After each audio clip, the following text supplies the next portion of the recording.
magandang araw po sa inyong lahat, magandang gabi, saan dako man kayo naroon, magandang gabi po sa inyong lahat, o magandang hapon, o magandang umaga. Meron naman po Villanueva, Estrada, Saldico at Canjanjun, Oy, Alcantara, Bernardo. Guys, pakinggan natin yung mga sapi natin. You are gone for 4 hours, ano? Are you Yes, at sir. liberty to share with this committee kung ano yung nangyari for the past 4 hours?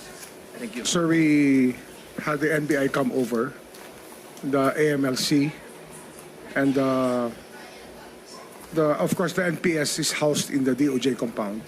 So we met in room 206 over the affidavit of Mr. Alcantara, and he was there present to answer questions.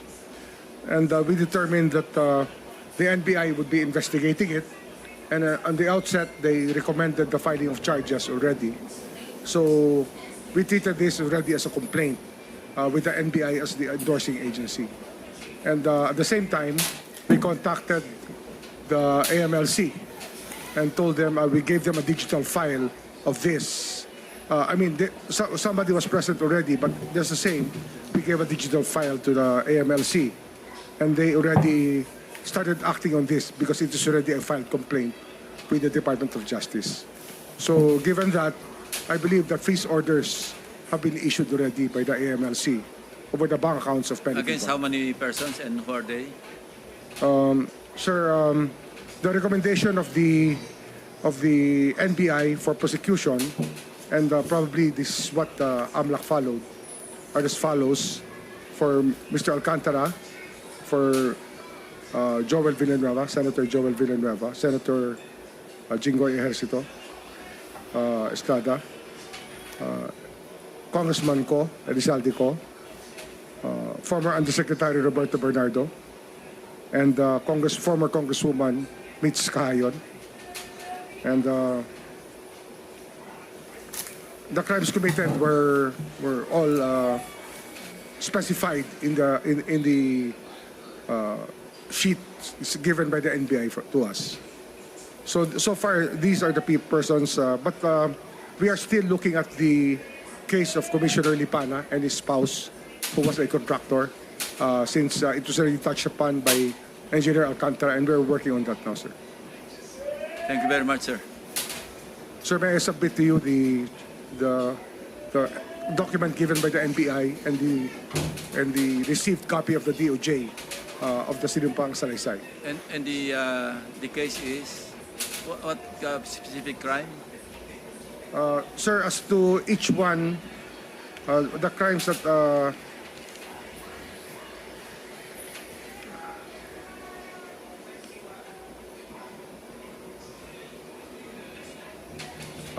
violation of Section 3, Republic Act 3019, Article 211 of the Revised Penal Code, indirect bribery, and Article 217 of the Revised Penal Code, malversation of public funds. Thank you. The Senate President is recognized. Thank you very much, Secretary. Thank you, sir. Chairman, because we're running out of time and I'm very interested in Quezon City, I will give my 2 minutes to Senator Risa Ontiveros to pursue. Senator Risa Ontiveros is recognized once again. Salamat, Mr. Chair, at maraming salamat po, Senate President. Is that 2 minutes or 3 minutes? 3 minutes. Maraming salamat po. So, yung NCR Regional Director po ng DPWH, sino po? Si R.D. Gerard Opolencia po. Wala po siya ngayon Your Honor. Bakit po wala? Akala ko narinig ko kanina, Mr. Chair, na Parang andito ang NCR. Naka-sick leave po yata. Naka-sick leave. Aha. Okay, paano ba to? Okay. Tanungin ko ulit sina Engineer Protesta. So, teka, yung inamin na dati sa amin ng mga diskaya na nagbayad sila sa Excuse me, Senator Risa. DPWH. Yes, Mr. Chair. We can now excuse Secretary Remulla unless there are members who wish to ask questions. I'm sorry, Secretary, you cannot leave yet. Thank you. Please continue, Senator Risa. Secretary Boying, merong legal proposition kanina si Senator Ontiveros to which you agreed. Yes, Mr. Chair. Ano yung legal proposition? Yes, Mr. Chair. Ano yung legal proposition? Ano yung legal proposition kanina si Senator Ontiveros to which you agreed? Yes, Mr. Chair. What was it? What did you agree on? I have, please refresh my memory. I would like to hear it again so that we can have the good gentleman. If I may, Mr. Chair, on state witness discharge and restitution. While restitution is not a statutory prerequisite for discharge under Rule 119 or admission under RA 6981, it is sound prosecutorial practice to require it as a condition for recommending state witness status. Technically, once an accused is discharged and acquitted by operation of law, both criminal and implied civil liability in the case are extinguished, leaving the state to pursue separate civil or forfeiture actions that are cumbersome, protracted, and often ineffective. By conditioning discharge on restitution or turnover of ill-gotten assets, prosecutors safeguard the public interest, obviate the need for parallel recovery proceedings, and balance the grant of immunity with accountability.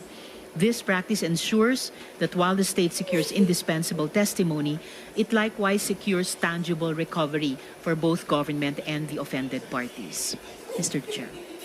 To which you agreed on, Secretary Boy. Yes, sir. What did you agree then? That Sir, it is no longer... It, that you can no longer- even though it is not found in the specific provision of the law of the Witness Protection Program, of course there are provisions that touch upon it somehow. It is really incumbent upon us to recover as much as possible for the government in this case.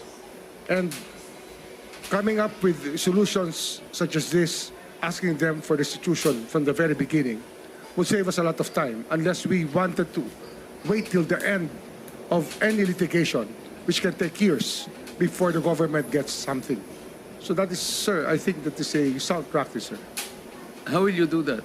For example, in the case of the Discayas, how much are you going to ask them to restitute?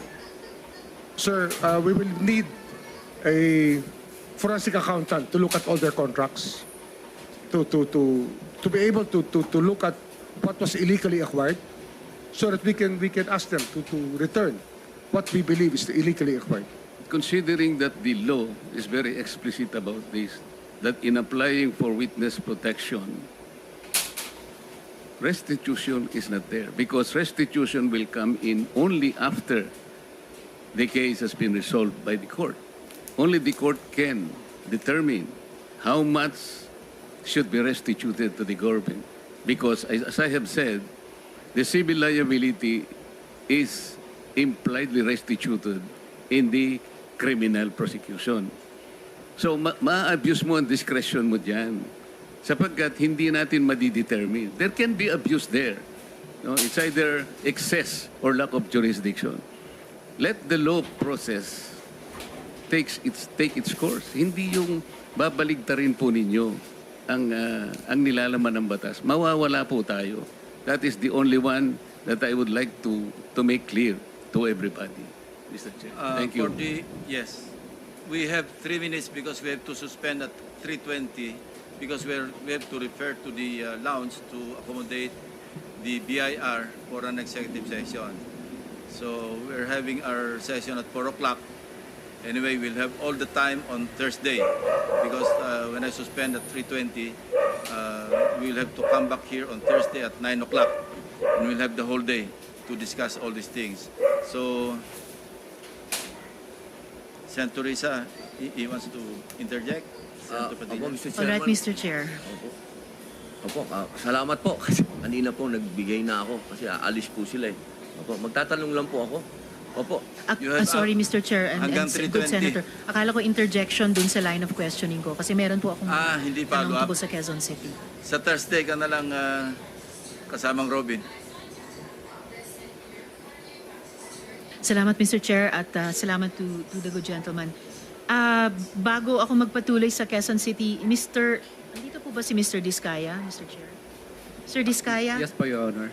So, binigyan nyo nga ba si Engineer Protesta?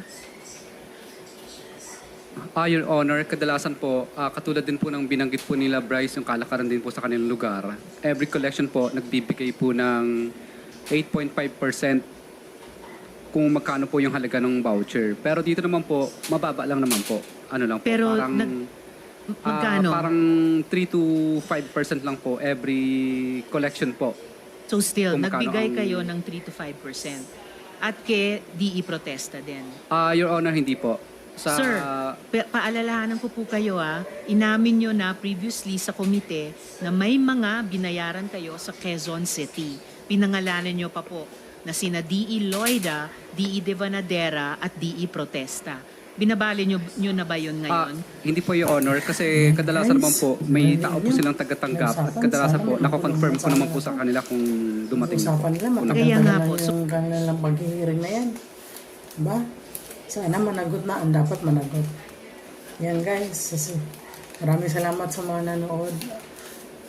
Please like and subscribe sa aking channel. Sa hindi pa nakapag-subscribe, pindutin na yung bell dyan para maging updated ka sa aking video na susunod. Maraming salamat. Thank you guys.